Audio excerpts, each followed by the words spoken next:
దొరికిన ఈ యొక్క అవకాశాన్ని మనం వినియోగించుకుని కొన్ని మాటలు నేను ఆలోచించాలని ఆశపడుతున్నాను. సువర్తమానంగా ఇక్కడ రాయబడిన ఒక వచనాన్ని నేను చదువుతున్నాను. 5వ వచనంలో మనం చూసినట్టుగా, నీవు నా కుమారుడవు, నేను నేడు నిన్ను కనియున్నాననియు అనే మాట పాత నిబంధనలో రాయబడిన ఒక వచనాన్ని క్రొత్త నిబంధనలో పౌలు ప్రభు అయిన యేసు క్రీస్తు గురించిన అంశముగా ఇక్కడ రాస్తున్నట్టుగా మనం గమనిస్తున్నాం. కీర్తనాకారుడు రాసిన 2వ అధ్యాయంలో 7వ వచనం 7వ చరణాన్ని ఒకసారి మనం చూద్దాం. కీర్తనాకారుడు రాసిన 2వ కీర్తనలో 7వ చరణం, కట్టడను నేను వివరించను, నీవు నా కుమారుడవు, నేడు నిన్ను కని ఉన్నాను అన్న మాట మనము స్పష్టంగా గమనిస్తున్నాం. ఈ మాట పౌలు ప్రభు అయిన యేసు క్రీస్తు గురించి దావీదు రాశాడన్న సంగతి ఆత్మ ద్వారా తెలుసుకున్నవాడై ఇక్కడ దాన్ని ఉటంకిస్తున్నట్టుగా మనం గమనిస్తున్నాం. యేసు క్రీస్తు దేవుని కుమారుడు అని స్పష్టమైన ఆధారాలతోటి లేఖనాల్లో క్రొత్త నిబంధనలో ఒక విశేషమైన సంగతి అది. అంతా మనము చూడంగానే సువార్తకు ఆధారంగా మనము విశ్వసించవలసినది, మనము నమ్మవలసినది, మనం అంగీకరించవలసినది యేసు క్రీస్తు దేవుని కుమారుడు అన్న సంగతిని మనము అంగీకరించాలి. తద్వారా మనం రక్షించబడతామని, విమోచించబడతామని, విడిపించబడతామని లేఖనాలు స్పష్టంగా రాయబడతాయి.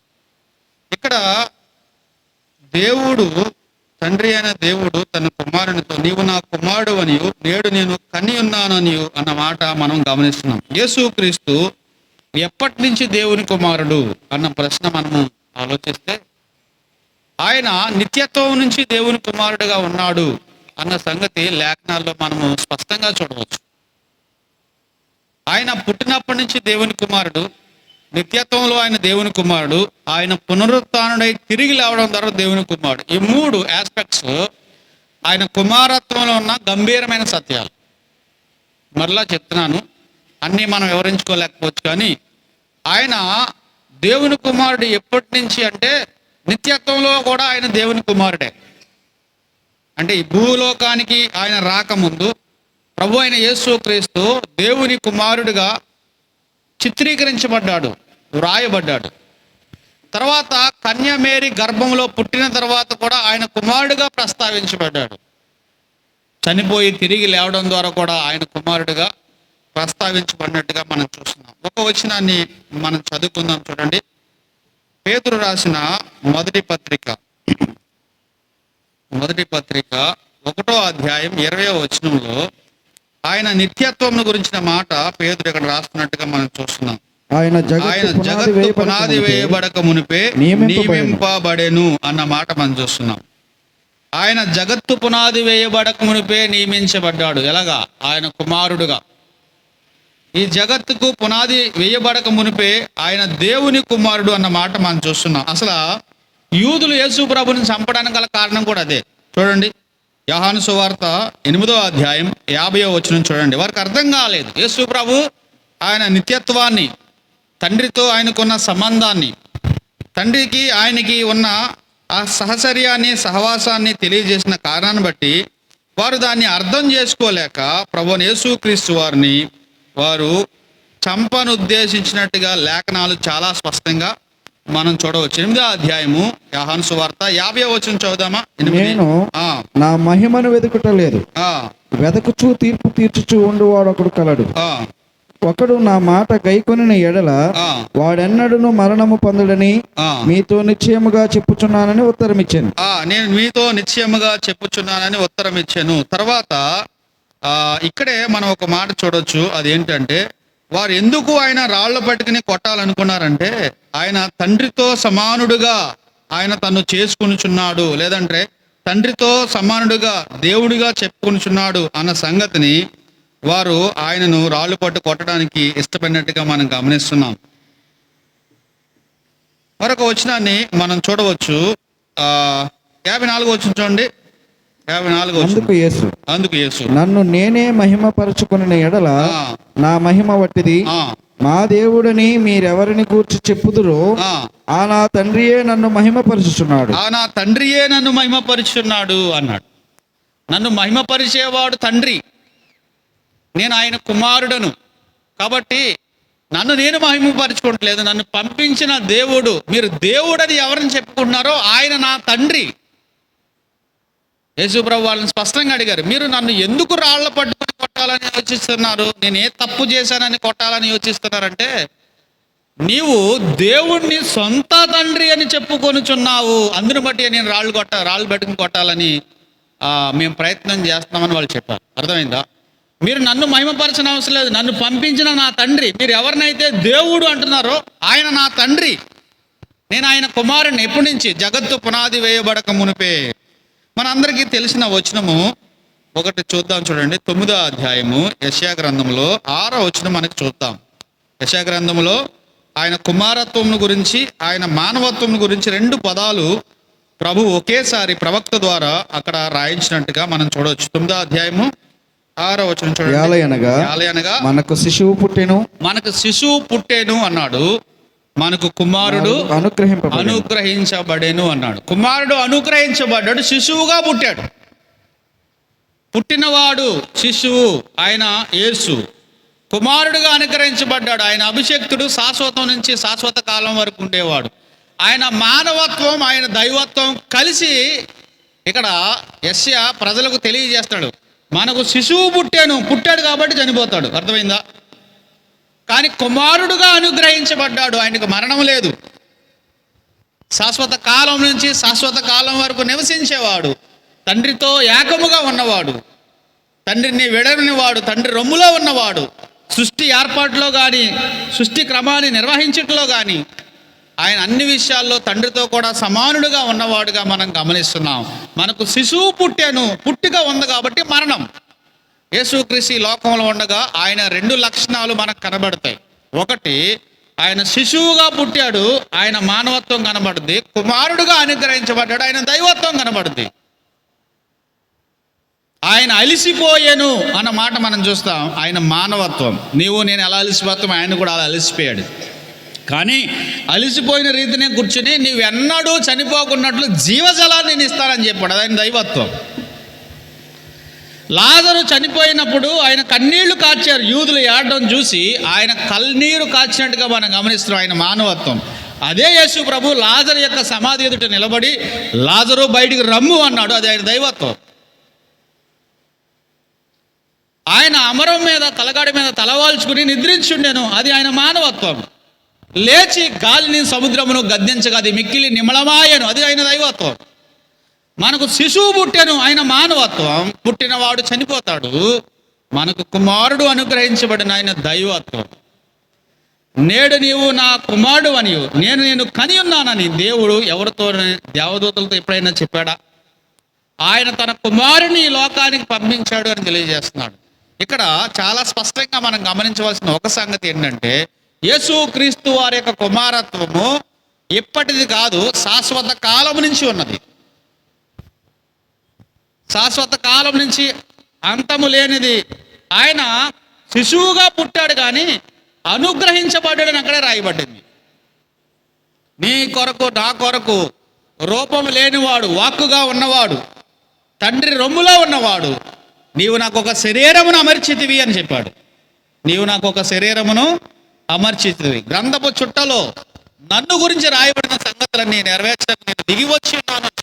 కాబట్టి ఆయన కుమారుడుగా, దేవుని కుమారుడుగా ఈ లోకంలో ఆయన ప్రత్యక్షపరచబడ్డాడు అన్న మాట చాలా స్పష్టంగా మనం గమనిస్తాం. అందుకే 7వ అధ్యాయం కూడా కన్యక గర్భవతి అయి కుమారుని కనును అన్న మాట మనం గమనిస్తున్నాం. కన్యక గర్భవతి అయి కుమారుని కన్ను 7వ అధ్యాయంలో కూడా మనం స్పష్టంగా చూడవచ్చు. లూకా సువార్తలో 1వ అధ్యాయము 31వ వచనం చూడండి.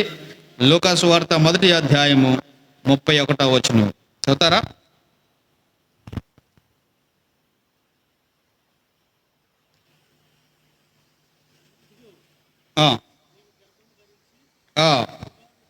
ఆ కుమారుని కని యేసు అని పేరు పెట్టెదు. ఆయన గొప్పవాడై చూడండి సర్వోన్నతుని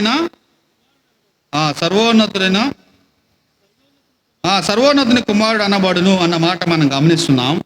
అదే అధ్యాయంలో 35వ వచనం కూడా చూడండి. 35వ వచనంలో దూత పరిశుద్ధాత్మ నీ మీదికి వచ్చును, సర్వోన్నతుని శక్తి నిన్ను కమ్ముకొనును గనుక పుట్టబోవు శిశువు పరిశుద్ధుడై దేవుని కుమారుడు అనబడును. సర్వోన్నతుని కుమారుడు అని చెప్పాడు, దేవుని కుమారుడు అని చెప్పాడు. అసలు వాస్తవానికి ఆ శాస్త్రులు పరిచయులు పొరపడింది ఏంటంటే, ఇతడు మరి కుమారుడు కాదా, ఈయన సహోదరులు సహోదరి మణిలు మనతో లేరా, ఈ వడ్లవాని కుమారుడు కాదా, ఇతనికి ఈ పాండిత్యం ఎక్కడి నుంచి వచ్చిందన్న ఆలోచించారు. కానీ ఆయన ఎవరండి? యేసు ప్రభు ఎవరు అనుకుంటున్నారు? ఆయన సర్వోన్నతుడైన దేవుని కుమారుడు. దెయ్యాలకు అర్థమైపోయింది. ఏమన్నారు తెలుసా? సర్వోన్నతుడైన దేవుని కుమారుడా, మాతో నీకేం పని, మా కాలము రాకముందు మమ్మల్ని వెళ్ళగొట్టేదవా అని అడిగారు. అర్థమైంది? అందుకే ఆయన వాటిని మాట్లాడనీయలేదు అని చెప్పాడు. 16వ అధ్యాయంలో మత్తయి సువార్తలో నా గురించి జనులు ఏమనుకుంటారని అడిగినప్పుడు కొందరు ఇర్మియాను, కొందరు యెషయాను, లేకపోతే కొందరు ఇర్మియాను, కొందరు ఏలియాను అనుకుంటున్నారు, బాప్తిస్మ యోహానని మరి కొంతమంది అనుకుంటున్నారు అని ప్రభువారికి శిష్యులు ప్రత్యుత్తరం ఇవ్వగా, అసలు మీరేమనుకుంటున్నారని అడిగితే పేతురు చెప్పిన మాట, నీవు మెస్సయ్యవు, సర్వోన్నతుడైన దేవుని కుమారుడు, బేష్, రక్త మాంసములు ఇవి నీకు బయలుపరచలేదు. ఒక వ్యక్తి యేసు ప్రభుని సర్వోన్నతుడైన దేవుని కుమారుడు అని అంగీకరించాలంటే ఇది దైవ ప్రత్యక్షత. పరిశుద్ధాత్ముడు అతని హృదయములో తండ్రి కుమారుడైన యేసుక్రీస్తు యొక్క మహిమను, ప్రభావాన్ని, పాప క్షమాపణను అనుగ్రహించే ఆ శక్తిని అతనికి బయలుపరుస్తాడు. అందుకే యేసు ప్రభు చాలా ఆనందించాడు. రక్త మాంసములు నీకు ఇది బయలుపరచలేదు, పరలోకమందున నా తండ్రియే ఇది నీకు బయలుపరిచాడు అని చెప్పాడు. ఒక వ్యక్తి యేసుక్రీస్తుని సర్వోన్నతుడైన దేవుని కుమారుడిగా అంగీకరించాలంటే, ఆయన మెస్సీగా అంగీకరించాలంటే, ఆయన రక్షకుడిగా అంగీకరించాలంటే ఇది ఆత్మలో జరిగే దైవికమైన కార్యం.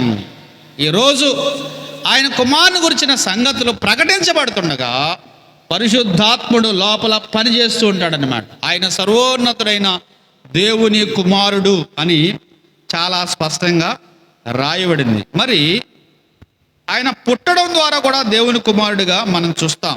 అపొస్తలుల కార్యాల గ్రంథం చూడండి. ఆయన పుట్టడం ద్వారా దేవుని కుమారుడిగా మనకు కనబడ్డాడు. ఆయన నిత్యత్వంలో దేవుని కుమారుడిగా మనకు కనబడ్డాడు. ఆయన పునరుత్థానాన్ని కూడా మనం చూద్దాం. నాకు సమయం చాలా తక్కువ ఉంది కాబట్టి నేను తొందరగా ముగించాలని ఆశపడుతున్నాను. 13:33 చూడండి. అపొస్తలుల కార్యాల గ్రంథం 13వ అధ్యాయం 33వ వచనం. దేవుడు యేసును లేపి, చూడండి, ఇక్కడ దేవుడు యేసును లేపి పితరులకు చేసిన వాగ్దానమును మన పిల్లలకు నెరవేర్చి ఉన్నాడని మేమును మీకు సువార్త ప్రకటించుచున్నాము. అలాగే నీవు నా కుమారుడవు, నేడు నిన్ను కంటిని అని 2వ కీర్తన యందు వ్రాయబడి ఉన్నది. ఇక్కడ ఇదే మాటను ఆయనను లేపిన దానికి పరిశుద్ధాత్ముడు రాయిస్తున్నాడు అన్నమాట. ఆయన ఎక్కడ కన్నాడు? సమాధులు దొడ్డులో కన్నాడని ఐజాక్ గారు చెప్పేవారు. అవును, ఎక్కడ కన్నాడండి? అపవాది ఆనందించాడంట. అపవాదికి ఉన్న బలం ఏంటి? 2:14 ప్రకారం మరణం యొక్క బలము గలవాడు అని రాయబడింది. అపవాది ఆనందించాడంట. యేసు ప్రభువుని నేనేం చేశాను? సిలువ వేయించాను. యేసు ప్రభువుని నేనేం చేశాను? మృతి చెందేలా చేశాను. కాబట్టి మరణమా నువ్వేం చేస్తావంటే ఆయన్ని మింగే అంటుందంట. మరణం అంటుందంట నేను మింగలేకపోతున్నాను అంటుందంట. ఎందుకని? మరణము ఆయన్ని బంధించి ఉంచుట అసాధ్యం. కారణం ఏంటి? ఆయనలో ఒక్క పాపం చూపించు, నేను మింగేస్తానంటుందంట. మరణం ఏమంటుందంటే show me one sin, I will solve Jesus Christ అంటుందంట. మరణము అపవాదిని అడిగే ప్రశ్న ఏంటంటే నీవు మరణింపజేశావు, కానీ ఒక పాపం చూపించు, నేను ఆయన్ని మింగుతాను, కానీ మింగలేకపోతున్నాను. మరణం ఆయన బంధించుట అసాధ్యం. పాపము లేనివాడు, పరిశుద్ధుడైన వాడు, పరలోకములో నిత్యత్వం నుండి నిత్యత్వం వరకు దేవుని కుమారుడుగా ఉన్నవాడు శరీరము ధరించి ఈ లోకానికి వచ్చినట్టుగా మనం గమనిస్తున్నాం. ఆయన మనందరి కొరకు ఏం చేశాడంటే అండి, చనిపోయినట్టుగా మనం గమనిస్తున్నాం. ఇక్కడ చూడండి, కీర్తనని పరిశుద్ధాత్ముడు అపోస్తుడైన పేతురు ద్వారా వివరిస్తున్నాడు. ఏంటంట, మరియు ఇక కుళ్ళు పట్టకుండా ఆయనను మృతుల్లో నుండి లేపుటను బట్టి దావీదునకు అనుగ్రహించిన పవిత్రమైన వరములను మీకు అనుగ్రహించును అని నమ్మకములైనవని చెప్పాను. మరి చూడండి 35వ వచనం. కాబట్టి వేరొక కీర్తన యందు నీ పరిశుద్ధుని కుళ్ళి పట్టనీయవని చెప్పుచున్నాడు దావీదు. చాలండి, నీ పరిశుద్ధుని కుళ్ళు పట్టనీయను అని చెప్తున్నాడు. ఇక్కడ 2 సంగతులు మనం గమనిస్తున్నాం. ఆయన కన్య గర్భములో శరీర మాంసాలు కలిగిన వాడుగా పరిశుద్ధాత్మ చేత ఆయన జన్మించి గర్భము ధరించబడి శరీర మాంసములు కలిగిన వాడుగా, రక్త మాంసములు కలిగిన వాడుగా ఈ లోకంలో పుట్టడం ద్వారా ఆయన కుమారుడిగా చిత్రీకరించబడ్డాడు. జగత్తు పునాది వేయబడక మునుపే దేవుడు ఆయనను కుమారుడుగా నియమించి ఉన్నాడు. ఇక్కడ మనం గమనిస్తున్నాం, ఆయన చనిపోవడం ద్వారా ఆయన కుమారుడుగా మరలా చిత్రీకరించబడుతున్నాడు అన్నమాట. అందుకే యేసుక్రీస్తు వారు దేవుని కుమారుడు ఎందుకు అయ్యాడంటే, ఆయన మరణించి తిరిగి లేవడం ద్వారా దేవుని కుమారుడు. కొలసీ పత్రికలో ఈ వివరణ చాలా స్పష్టంగా రాశాడు. చూడండి, కొలసీ పత్రిక 1వ అధ్యాయంలో ఆయన గురించి, ఆయన దైవత్వం గురించి రాశాడు, ఆయన మహిమను గురించి రాశాడు. తర్వాత ఆయన తిరిగి లేవడం ద్వారా ఆయనకి ఇవ్వబడిన గొప్పతనం గురించి కూడా రాశాడు. చూడండి, 13వ వచనంలో ఆయన మన కొరకు చేసిన రక్షణ కార్యాన్ని రాశాడు. 14వ వచనం చూడండి, 14-15 చదువుకుందాం. ఆ కుమారుని యందు మనకు విమోచనము అనగా పాప క్షమాపణ కలుగుచున్నది. ఏ కుమారుని యందు, ఏ కుమారుడైతే తండ్రితో ఉన్నాడో, ఏ కుమారుడైతే మరియ గర్భంలో రూపించబడి మరియ గర్భంలో శరీరాన్ని కలిగి ఈ లోకానికి ఉద్భవించాడో ఆ కుమారుని యందు మనకేం కలుగుతుందంటే అండి, విమోచనము, పాప క్షమాపణ కలుగుచున్నది. ఆయన అదృశ్య దేవుని స్వరూపి. ఆయన అదృశ్య దేవుని స్వరూపి అన్నాడు. ఆయన అంటే ఆ కుమారుడు ఎవరంటండి, ఆది సంభూతుడు అని చెప్పాడు. ఆది సంభూతుడు అంటే అన్నిటికీ ఆయనే అని అర్థం. అన్నిటికీ ఆది ఆయనే, అంతం లేనివాడు, ఆది లేనివాడు, ఆది సంభూతుడు అని చెప్పాడు. కింద ఏమని చెప్పాడు, ఆధారభూతుడు అని కూడా చెప్పాడు. 17వ వచనంలో ఏం చెప్పాడండి, ఆధారభూతుడు. మధ్యలో భూమి, తర్వాత దృశ్యమైనవి, అదృశ్యమైనవి, సింహాసనాలు, ప్రభుత్వాలు, అధికారాలు సర్వం ఆయన ద్వారా సృష్టించబడ్డాయి అని చెప్పాడు. ఈ కుమారుడు ఎవరు? ఈ కుమారుడు సమస్తాన్ని సృష్టించిన వాడు, అన్నిటికీ ఆది అయిన వాడు. ఒక మాట చెప్పమంటారా, అసలు నిన్ను పుట్టించిన వాడు ఈయనే. నువ్వు పుట్టకముందు ఎక్కడ పుట్టాలో, ఎప్పుడు పుట్టాలో, ఎలా పుట్టాలో నిర్ణయించింది కూడా ఈయనే. ఇంకొక మాట చెప్పమంటారా, భయపడకూడదు, మీరు ఎప్పుడు చనిపోవాలో కూడా నిర్ణయించింది ఈయనే. కాబట్టి ఈ యొక్క ఆది సంబుద్ధుడు ఏమయ్యాడో చూడండి. కింద మనం చూస్తే 18వ వచనం చూడండి. సంఘము అను శరీరమునకు ఆయనే శిరస్సు, ఆయనకు అన్నిటిలో ప్రాముఖ్యము కలదు నిమిత్తము ఆయన ఆది అయ్యుండి మృతులలో నుండి ఆది సంభూతుడాయను. మృతుల్లో నుండి లేచట్లో ఆయన ఆది సంభూతుడాయను అన్న మాట రాయబడింది. ఎక్కడి నుంచి లేచడం వల్ల అంటే మృతుల్లోంచి లేవడం వల్ల ఆది సంభూతుడు అనమాట. అంటే మొట్టమొదటి లేచిన వాడు ఈయనే. మళ్ళీ కాదు వచ్చింది దీనికి. తండ్రితో ఉన్నప్పుడు అనాది కాలం నుంచి ఉన్నవాడు, శరీరధారిగా జన్మించిన వాడు. అంతేకాకుండా ఇక్కడ స్పష్టంగా రాయబడింది, మృతుల్లోంచి తిరిగి లేవడం వలన ఆయన ఏమయ్యాడంటండి, ఆది సంభూతుడు ఆయను అని రాయబడింది. యేసు ప్రభు మృతుల్లోంచి లేవడం వలన మనందరము నమ్మడానికి ఆయన ఆధారం కలిగజేశాడు. మనమందరం ఆయన నిరీక్షణ ఉంచడానికి ఆయన ఆధారము కలిగజేసిన వాడుగా ఉన్నాడు. యేసు ప్రభు గురించి మీరు ఆలోచించినప్పుడు సువార్తల్లో ఆయన కోసం రాయబడిన మాట ఏంటి, ఏకైక కుమారుడు అని రాయబడింది, అవునా? జనతైక కుమారుడు అని రాయబడింది, అవునా? ఆయన ఒకే కుమారుడు అని రాయబడింది. కానీ చనిపోయిన తర్వాత రోమాపత్రిక 8వ అధ్యాయం 29వ వచనంలో ఆయన జ్యేష్ఠ కుమారుడు అని రాయబడింది. కారణం ఏంటి? తండ్రికి ఒకే కుమారుడు, కానీ ఆయన చనిపోవడం ద్వారా జ్యేష్ఠుడయ్యాడు. ఆయన మరణించడం ద్వారా జ్యేష్ఠుడయ్యాడు. సిలువలో తన ప్రాణాన్ని రక్తాన్ని ధారపోయడం ద్వారా జ్యేష్ఠుడయ్యాడు. అందుకే ప్రథమ ఫలము అని రాయబడిందండి. ఏంటంటే యేసు ప్రభు చనిపోయిన తర్వాత ఇవ్వబడిన టైటిల్స్ ఈ రెండు. ఒకటి, ఆయన ఏకైక కుమారుడు, జ్యేష్ఠ కుమారుడుగా మారాడు.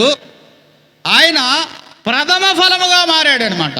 ప్రథమ ఫలముగా మారాడు తండ్రి అయిన దేవునికి. జ్యేష్ఠుడు అంటే కనిష్ఠుడు వరకు ఉన్నారని అర్థం. ప్రథమ ఫలం అంటే దాని తర్వాత అనేకమైన ఫలాలు ఉన్నాయని అర్థం. ఎందుకని? హెబ్రీ పత్రిక 2వ అధ్యాయంలో యేసు ప్రభు ఆయన ఎందుకు జ్యేష్ఠుడయ్యాడో సంగతి మనము చూడగలం. 9వ వచనం చూడండి. దేవుని కృప వలన ఆయన ప్రతి మనుష్యుని కొరకు మరణము అనుభవించినట్లు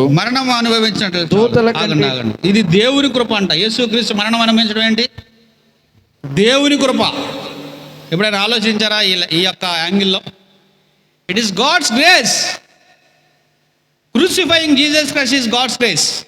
యేసు ప్రభువుని సిలువ వేయడం, యేసు ప్రభువుని మేకులు కొట్టడం, యేసు ప్రభువుని మరణానికి అప్పగించడం, యేసు ప్రభువుని సమాధి చేయడం, అది దేవుని కృప.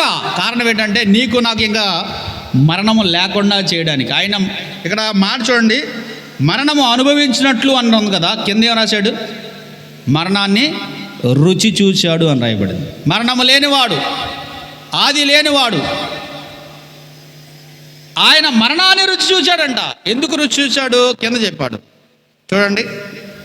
దేవదూతల కంటే కొంచెం తక్కువగా చేయబడి మరణము పొందినందున మహిమా ప్రభావములతో కిరీటము ధరించిన వానిగా ఆయనను చూచుచున్నాము. ఎవని నిమిత్తము సమస్తమును ఉన్నవో ఎవని వలన సమస్తమును కలుగుచున్నవో ఆయన అనేకులైన కుమారులను మహిమకు తెచ్చుచుండగా చాలు. ఇప్పుడు ఏం చేస్తున్నాడంట? ఆయన ఎందుకు మరణాన్ని టేస్ట్ చేశాడంటే నిన్ను మరణం లేకుండా, నీకు పాతాళం లేకుండా, నీకు నరకవేదన లేకుండా ఆయన నిన్ను ఎక్కడ తీసుకురావాలనుకుంటున్నాడంట? మహిమకు తీసుకురావాలనుకుంటున్నాడట. అనేకులైన కుమారులను మహిమను తీసుకురావడానికి, మహిమకు తేవడానికి, మరణం లేని వారుగా తేవడానికి ఆయన మరణాన్ని రుచి చూశాడనమాట.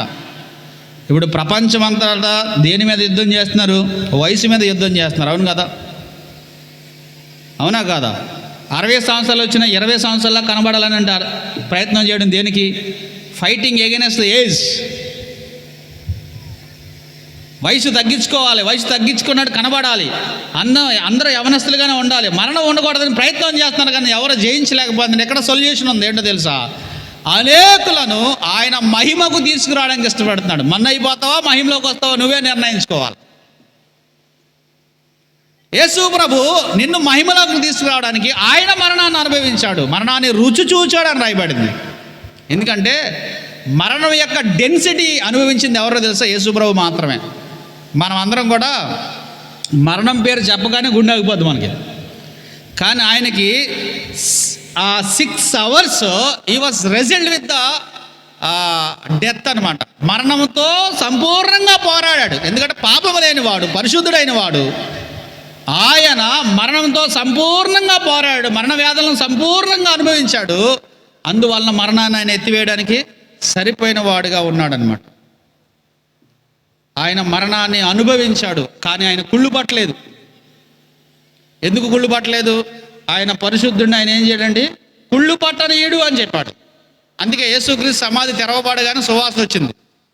అంతకుముందే ఆయన శరీరాన్ని అచ్చజటామాంసితో ఏం చేశారు? అభిషేకించారు. కాబట్టి ఆయన సువాసనతోనే ఉన్నాడు. ఆయన దేహం కుళ్ళు పట్టలేదు. యేసుక్రీస్తు మరణానికి ఆయన మరణమైతే మరణించాడు, కానీ ఆయన దేహం కుళ్ళు పట్టలేదండి. ఆ దేహానికి చుట్టబడిన వస్త్రాలు కూడా చాలా జాగ్రత్తగా మడత పెట్టబడి పక్కన పెట్టబడ్డాయండి. దానికి డాగులు కూడా లేవు, కుళ్ళు వాసన లేదు, సువాసన. అందుకే ఇది రక్షణ సువాసన. ప్రతి వ్యక్తిని మహిమలోనికి తీసుకురావడానికి, మరణం నుండి విడిపించడానికి మహిమగల దేవుడు మరణము అనుభవించాడు అని రాయబడింది. అర్థమైందా?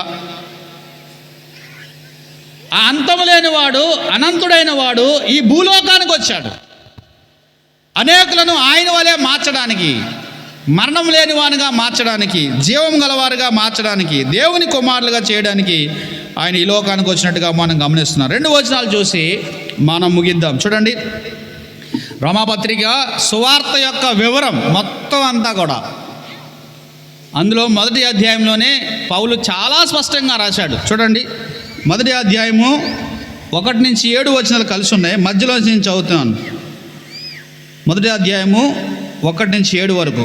యేసు క్రీస్తు శరీరమును బట్టి దావీదు సంతానముగాను, చాలా జాగ్రత్తగా ఆలోచించాలి. శరీరమును బట్టి దావీదు సంతానముగాను మృతుల్లో నుండి పునరుద్ధానుడైనందున పరిశుద్ధమైన ఆత్మను బట్టి దేవుని కుమారుడుగాను ప్రభావంతోనూ నిరూపింపబడెను అని రాయబడింది. శరీరం బట్టి దావీదు సంతానం, కానీ పరిశుద్ధాత్మ ద్వారా ఆయన పునరుత్థానుడైన కారణాన్ని బట్టి దేవుని కుమారుడుగా నిరూపించబడ్డాడు.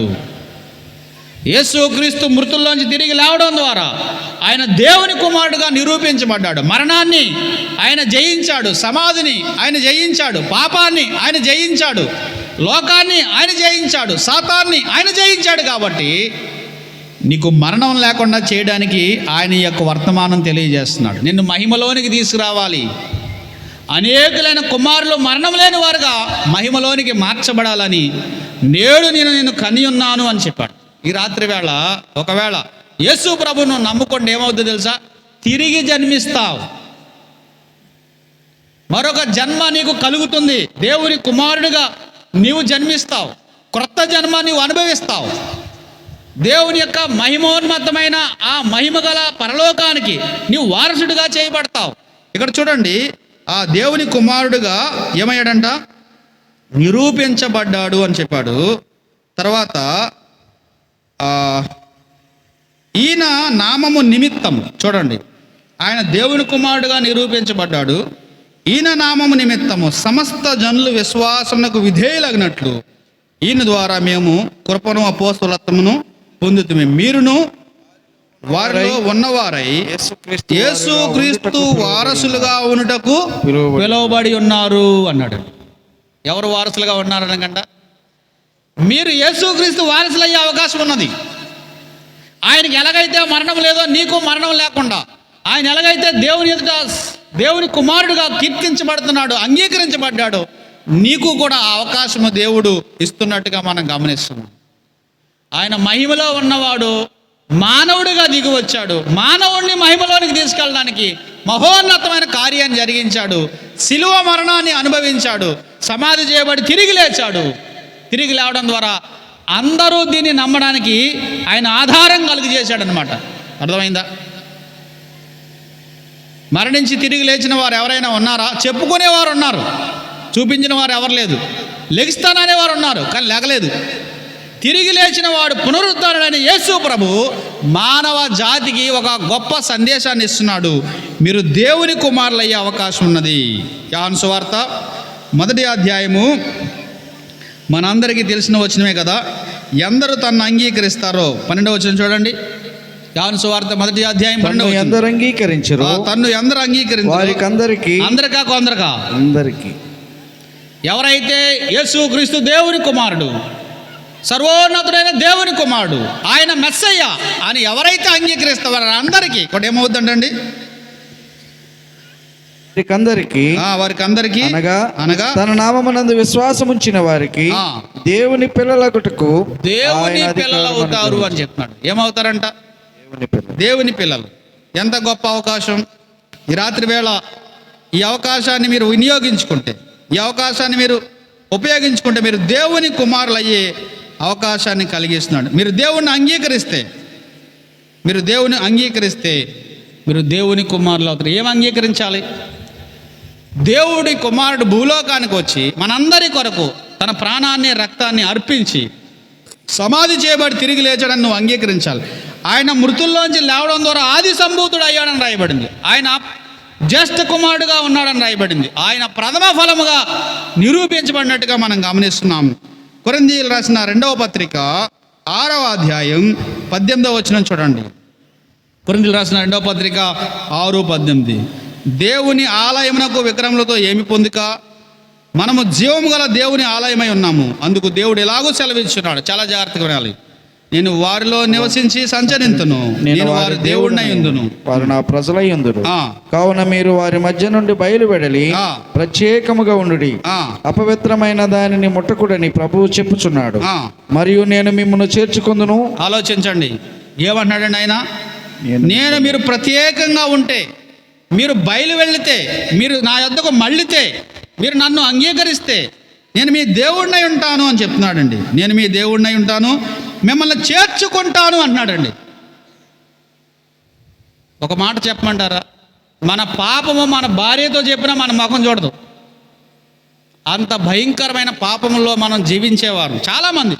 మన యొక్క నీచ ప్రవృత్తి మనం ఆలోచిస్తే ఎంత నీచమైనదంటే ఎవరు కూడా దాన్ని అంగీకరించలేరు. కానీ ఆయన ఏమంటున్నాడు తెలుసా? మీరు బయలు వెళ్ళి రండి, మీరు ప్రత్యేకించబడి రండి, నేను మిమ్మల్ని చేర్చుకుంటాను అన్నాడు. తర్వాత ఏం చెప్తున్నాడు? మీకు తండ్రినై ఉందును అన్నాడండి. మీరు నాకు కుమారులను కుమార్తెలై ఉందురని సర్వశక్తి గల ప్రభువు సెలవిచ్చున్నాడు లేదా చెప్పుచున్నాడు. మీరు వస్తారా? నా కుమారులుగా స్వీకరిస్తా, కుమార్తెలుగా స్వీకరిస్తా. ఇది సర్వశక్తి కలిగిన దేవుడు చెప్తాను. నేను చేర్చుకుంటా, నేను మిమ్మల్ని అంగీకరిస్తా, మిమ్మల్ని త్రోసివేయను, మిమ్మల్ని రక్షిస్తా, పాపక్షమాపణ ఇస్తా. నెమ్మది లేదు కదా, విశ్రాంతి లేదు కదా, ఆనందం లేదు కదా, పాపం వల్ల కలిగే గాయాల వలన దుర్వాసన కలుగుతుంది కదా. నువ్వు నా యొద్దకు వస్తే నేను చేర్చుకుంటా, నేను నీ దేవుడినై ఉంటా, నీవు నాకు కుమారుడును కుమార్తెవై ఉండు అని చెప్తున్నాడు. ఈ రాత్రి వేళ నువ్వు ప్రభువుని అంగీకరిస్తే దేవుని కుమారుడయ్యే అవకాశం ఉంది. దేవుని కుమారుడుగా పిలువబడిన యేసుక్రీస్తు వారి యొక్క వారసుడిగా అయ్యే అవకాశం ఉన్నది. బైబిల్లో ఇద్దరు దేవుని కుమారులుగా పిలువబడ్డారు. ఒకళ్ళు ఆదాము, మనం లోకాసువార్తలో చూస్తాం, ఆదాము దేవుని కుమారుడు అని ముగుస్తుంది. తర్వాత యేసు ప్రభు. యేసు ప్రభు మరణించి తిరిగి లేచిన తర్వాత ఆయన యందు విశ్వాసం ఉంచిన వారందరూ దేవుని కుమారులుగా పిలువబడుతున్నాడు. This is the greatest opportunity has given to the humanity whoever believes in him. ఎవరైతే యేసుక్రీస్తునందు విశ్వాసం ఉంచుతారో వారు దేవుని కుమారులయ్యే అవకాశం ఉంది. మరణము లేదు, పాతాళానికి వెళ్ళే అవకాశమే లేదు. సాతాను మీద అజమాయిషి నీకిస్తాడు అన్న మాట మనం గమనిస్తున్నాం. ఒక్క మాట కొలసీ పత్రికలో చూసి ముగిద్దాం. చూడండి, కొలసీ పత్రిక ఇందాక మనం చదువుకున్న అంశాన్ని నేను చదివి ముగిస్తున్నాను. 1:13 చూడండి. ఆయన మనల్ని అంధకార సంబంధమైన అధికారంలో నుండి విడుదల చేసి, number 1, you are under the power of authority of darkness. అంధకార సంబంధమైన అధికారం కింద మనం ఉన్నాం, అపవాది కింద మనం ఉన్నాం, మరణం యొక్క బలం గలవాని కింద మనం ఉన్నాం. ఏ రోజైనా మరణించవచ్చు, ఎప్పుడైనా ఈ లోకాన్ని విడిచి వెళ్ళిపోవచ్చు. పాతాళం మన కొరకు అపరిమితంగా ఆశ పెట్టుకొని నోరు తెరిచి చూస్తుంది. అయితే ఆయన మనలను అంధకార సంబంధమైన అధికారం నుండి విడుదల చేయగలవాడు. 1. 2 చూడండి, తాను ప్రేమించిన తన కుమారుని యొక్క రాజ్య నివాసులుగా చేసేను. ఎంత గొప్ప సంగతో చూడండి. ఒక వ్యక్తి చచ్చిపోతున్న వాడిని బ్రతికించడమే గొప్ప సంగతి, మునిగిపోతున్న వాడిని పైకి తీయడమే గొప్ప సంగతి, గోతులో పడిన వాడిని పైకి తీసి స్నానం చేసి బట్టలు ఎంచడమే గొప్ప సంగతి. అంతకంటే మించింది ఏం చేస్తున్నాడు తెలుసా? ఆయన కుమారుని రాజ్య నివాసులుగా చేస్తున్నాడు. ఒక తండ్రికి కుమారులుగా నేను చేస్తున్నాడు. ఆయన జ్యేష్ఠుడు, ఆయనతో పాటు నీవు కూడా ఒక నెంబర్ నీకు ఇవ్వబోతున్నాడు. ఈ రాత్రి వేళ యేసు ప్రభువుని అంగీకరిస్తావా?